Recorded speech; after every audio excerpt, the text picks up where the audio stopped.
Melay Contiveros, iminuko ang naging pagdalaw ni Alden kay Catherine sa estudyo ng PGT. Madami nga ang naghahanap kay Catherine Bernardo at nagtataka kung bakit nga pa madalas ay hindi ito nakaka-attend ng mga pag-receive ng mga awards nila sa moving Hello Love Again ni Alden Richards. Dahil kadalasan nga ay si Alden lamang ang nakikita nating present sa mga nasabing awarding ceremonies. Kaya naman pala hindi nakaka-attend itong si Catherine dahil na rin sa patuloy na taping ng Pilipinas Got Talent.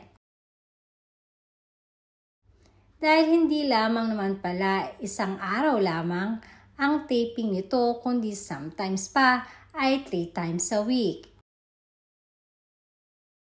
Ito ay dahil na rin sa iba't ibang talent na gustong i-showcase ng mga contestant. Kaya naman, may mga pagkakataon na kailangan nilang mag-iba or lumipat ng venue.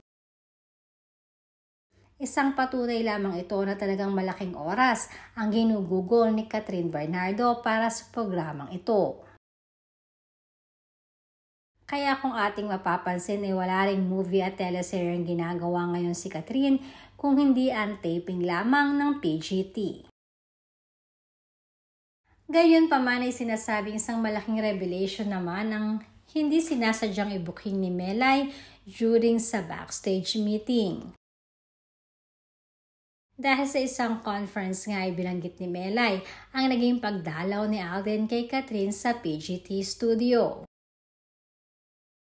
Bukod kasi sa pagdalaw ay mga pabulaklak pa na madalas na dinadala ni Alden kay Catherine. Bagay na sadyang ikinatuwa na Melay at iba pang co-star nila sa PGT.